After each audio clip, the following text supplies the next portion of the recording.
B అంటే ఏంటి చెప్తున్నారో అందరూ సోషల్ మీడియాలో చూసుకుని సిగ్గుపడమనండి ఫస్ట్. అసలు ఇన్నాళ్ళు ఈయన టాలరేట్ చేయడమే దరిద్రానికి మారిపోయారు. వీళ్ళు పైపై ఛాలెంజ్లు గిరింజీలు చేస్తే ఎవరినైనా చచ్చిలోపు చితకబాతీసి మరీ వెళ్ళిపోతాను. ముందే చెప్తున్నాను. వాళ్ళ కాడ గుర్తుంటుంది అంటే దైత్యగొడ్డ పనులు చేస్తే జీవితాలు చరిత్రలు గుర్తుంటాయి. టీటీడీ చైర్మన్ హిస్టరీలో దైత్యగొడ్డ పని చేసినాడు ఎవరు లేడు ఇప్పటిదాకా. ఆ పవన్ కళ్యాణ్ సరైనడు అయితే వీళ్ళకి చెప్పలేవు. మొదటి రోజు ఎత్తి అవతల శ్రీజ్ దాకా నిద్రపోకుండా ఉండుందరు. నమస్తే, వెల్కమ్ టు అవర్ ఛానల్. నేను సిరి. టీటీడీ చైర్మన్ బిఆర్ నాయుడు గతంలో తనకు సంబంధించిన అనేక వీడియోలు వచ్చాయి. ఆ వీడియో వచ్చిన తర్వాత చాలామంది ప్రశ్నించారు, ఎందుకు తనని టీటీడీ చైర్మన్ నుంచి వెళ్ళి ఆ పదవి నుంచి వెళ్ళి ఇంకా తీయట్లేదని. ఇప్పుడు వస్తున్న వార్త ప్రకారం చూసుకున్నట్టయితే మొత్తానికి తన పదవి నుంచి వెళ్ళి బిఆర్ నాయుడిని తీసేస్తున్నారు అని చెప్పేసి కొన్ని వార్తలు అయితే వస్తున్నాయి. దీని గురించి తెలియజేయడానికి మనతో పాటు ఉన్నారు ప్రముఖ సీనియర్ రాజకీయ విశ్లేషకులు కేఎస్ ప్రసాద్ గారు. నమస్కారం సార్. నమస్తే అమ్మా. సార్, ఇప్పుడు చూసుకున్నట్టయితే బిఆర్ నాయుడు గారు మనం చూసాం టీటీడీ చైర్మన్, ఆయనకు సంబంధించిన కొన్ని వీడియోలు సోషల్ మీడియాలో హల్చల్ అయ్యాయి. ఆ తర్వాత ఎన్ని జరిగాయో మనం చూసాం.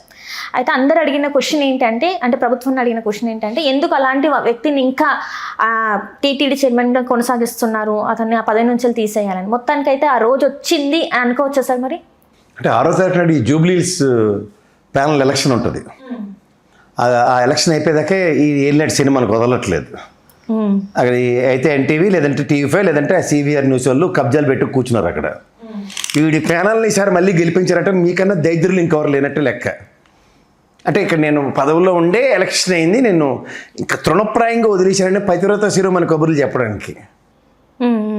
అంచేత బి అంటే ఏంటి చెప్తున్నారో అందరూ సోషల్ మీడియాలో చూసుకుని సిగ్గుపడమనండి ఫస్ట్. ఒకప్పుడు ఏదో మిడ్ నైట్ మసాలాలు వేసి దరిద్రం అనుకుంటే ఏకంగా దాని సార్థకత తీసుకొచ్చారు. ఇప్పుడు ఈ దరిద్రం మొత్తం ఎంటైర్ తెలుగుదేశం పార్టీకి వ్యాపించింది, ఆ కూటమికి కూడా. ఈ దరిద్రగొడ్డ పనుల్లోనూ ములిగి తేలుతున్నారు. మరి ఇప్పుడు నెక్స్ట్ వచ్చేది ఎవరు అనేది కూడా ఒక క్వశ్చన్ మార్క్ ఉంది. ఏం రాని ఎవరికైనా క్యారెక్టర్ ఉన్నవాడిని తీసుకొచ్చి పెట్టండి. అదొక పవిత్రమైన మన హిందూ హెడ్ క్వార్టర్స్. అది ఎప్పటికైనా సిగ్గుపడి పనికొచ్చిన ఉన్న పెట్టండి. ఇలాంటి పనికి మాలిన చెత్తను మళ్ళీ తీసుకొచ్చి పెట్టి మళ్ళీ ఇదే దరిద్రాన్ని రిపీట్ అయ్యే కార్యక్రమం మాత్రం తెగించి తరలేపకండి. ఎనఫ్, ఇప్పటిదాకా జరిగింది ఎనఫ్. అంటే ఇప్పుడు అసలు ఇన్నాళ్ళు ఈయన టాలరేట్ చేయడమే దరిద్రానికి మారిపోయారు. వీళ్ళు పైపై ఛాలెంజ్లు గిరింజీలు చేస్తే ఎవరినైనా చచ్చిలోపు చితకబాతీసి మరీ వెళ్ళిపోతాను. ముందే చెప్తున్నాను. చాన్నాళ్ళు గుర్తుంటుందని చెప్పేసి వాళ్ళ కాడ గుర్తుంటుంది అంటే దైత్యగొడ్డ పనులు చేస్తే జీవితాలు చరిత్రలు గుర్తుంటాయి. టీటీడీ చైర్మన్ హిస్టరీలో దైత్యగొడ్డ పని చేసినాడు ఎవరు లేడు ఇప్పటిదాకా. ఇక్కడ మళ్ళీ చెప్తున్నా, కుల ప్రాతిపదిక మీద ఈ రోజు దాకా 6వ తారీఖు దగ్గర రేపు కన్సిడరేషన్ ఇచ్చారు. ఏ ప్రాతిపదిక అంటే కుల ప్రాతిపదిక మీద. ఇదే పృథ్వీకి ప్రాణాలు తినేసారు ఏ ఛానల్లో కూర్చుని, కాపుకులం కాబట్టి. ఆ పవన్ కళ్యాణ్ సరైనడు అయితే వీళ్ళకి చెప్పలేవు. మొదటి రోజు ఎత్తి అవతల శ్రీజ్ దాకా నిద్రపోకుండా ఉండుందరు. ఎన్నాళ్ళు ఎంటర్టైన్ చేశారు అనవసరంగాను. ఏంటంటారు అసలు? ఏంటి అసలు ప్రతి ఒక్క రోజు ఒకటి ఇలాంటి ఒక ఇష్యూ మాట్లాడుకోవాల్సి వస్తుంది. ధైర్యం ఇరిగేట్ చేశారని అడుగుతారని ధైర్యంగా ఎవడ మాట చేసుకుని పోతున్నారు అక్కడ. ఒకరి తర్వాత ఒకరు. అది ఆది మూలంతో మొదలైన దరిద్రం, అది కంటిన్యూ అవుతుంది చూసుకోండి. అండ్ అట్లనే చూసుకున్నట్టయితే సార్, వీకెండ్ కామెంట్స్ అని చెప్పేసి మనకి తెలిసింది. అందులో చెప్పింది ఏంటంటే, ఈ పరాభవనామ సంవత్సరం జగన్మోహన్ రెడ్డికి అస్సలు బాగాలేదు, అందుకే ఇలాంటివన్నీ వస్తున్నాయి. భారతమ్మ అందుకే నోటు చేసి మరీ విడుదల చేసింది లేఖని.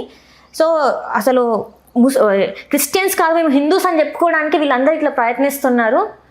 ఎప్పుడు లేదు భారతిరెడ్డి గారు వచ్చేసి పూజలలో కూర్చుంది అని చెప్పేసి వాళ్ళు మాట్లాడుతున్నారు. దీన్ని ఎట్లా చూడాలంటారు సార్?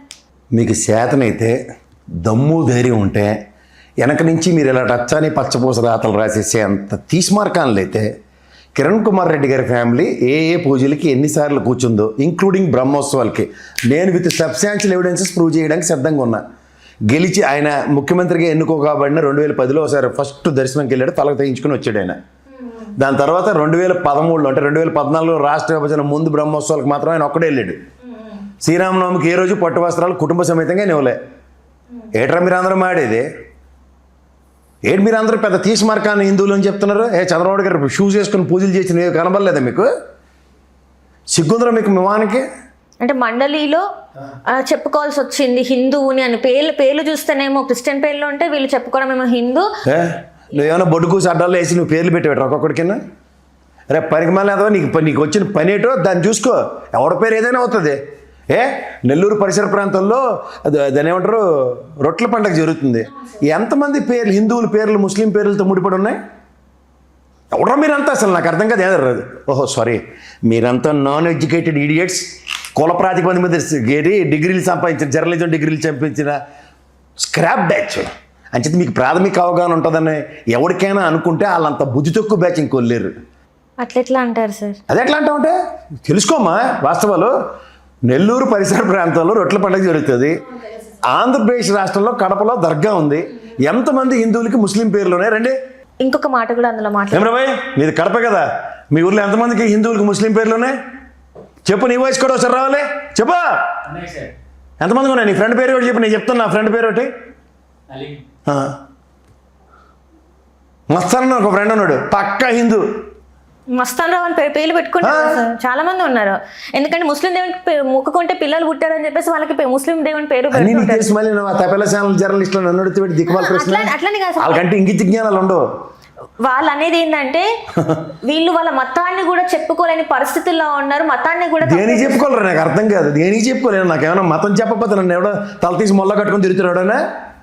నాది సెక్యులర్ దేశం రా, నేను ప్రతి మతాన్ని గౌరవిస్తాను గర్వంగా చెప్తా.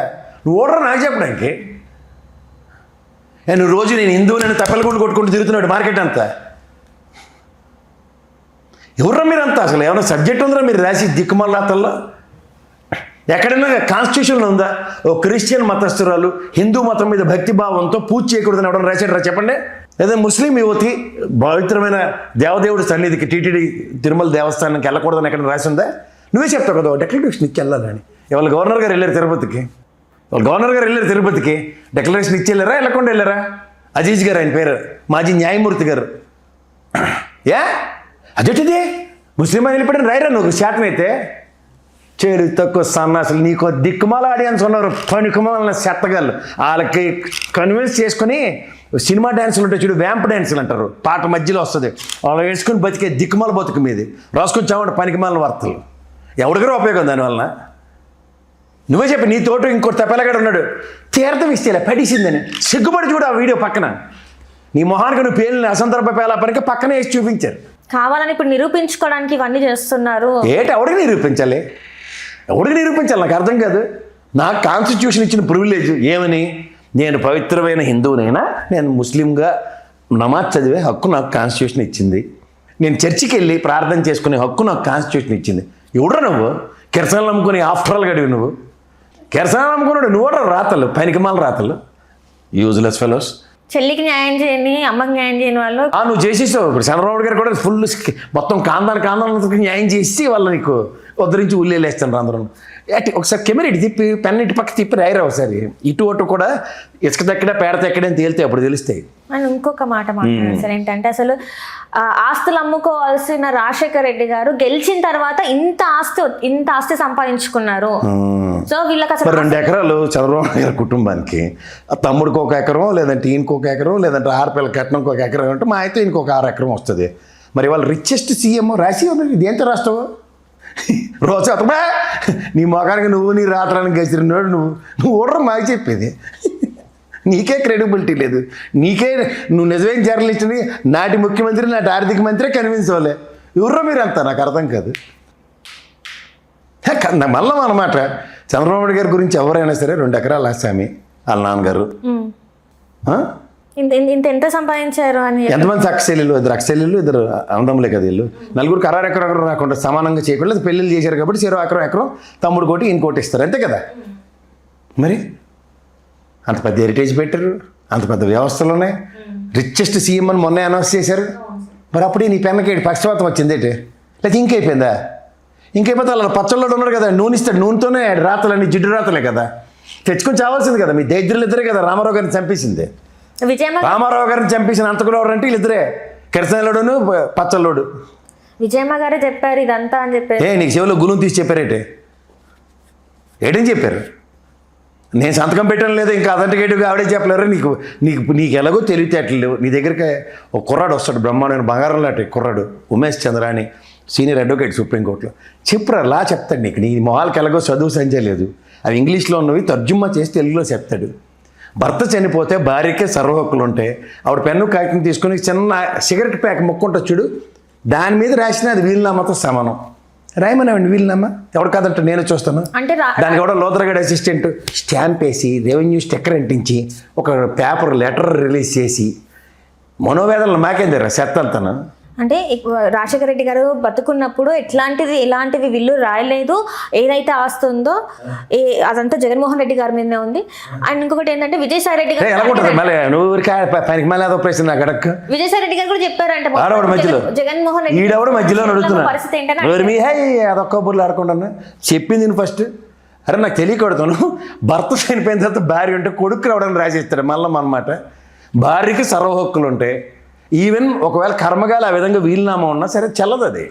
వీళ్ళు ఎట్లా మాట్లాడతారు సార్ మరి నిన్నే కదా మన తెలంగాణలో ఒక చట్టం చేశారు కదా, తల్లిదండ్రులు సరిగ్గా చూసుకున్నవాడికి జీతం కట్ చేసి మరీ ఇచ్చేసారు. కళ్ళు పోయినట్టుకున్నాయి నీకు, చదువుకోరా సరే చట్టాలు ఏవి ఏడుస్తున్నాయో.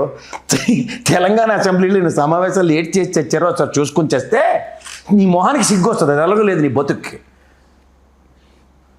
మళ్ళీ మనం అటు అంటే బాధపడతావు, కానీ దీంట్లో ఎక్కడైనా నీకు ఒక శాంక్చురిటీ క్రెడిబిలిటీ కనబడుతుందా?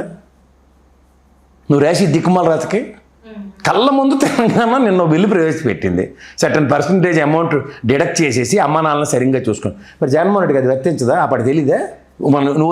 నువ్వు అవమానం చేసి చంపేసిన రామారావు గారు ఉన్నారు చూడు, ఆయనే ఒక ఆడపిల్లల చట్టం తీసుకొచ్చాడు ఆస్తి హక్కు అని. మరి విజయమ్మకి ఆస్తి హక్కు ఆ విధంగా రాకుండా ఎలాగుంటుంది? మల్లం అన్నమాట.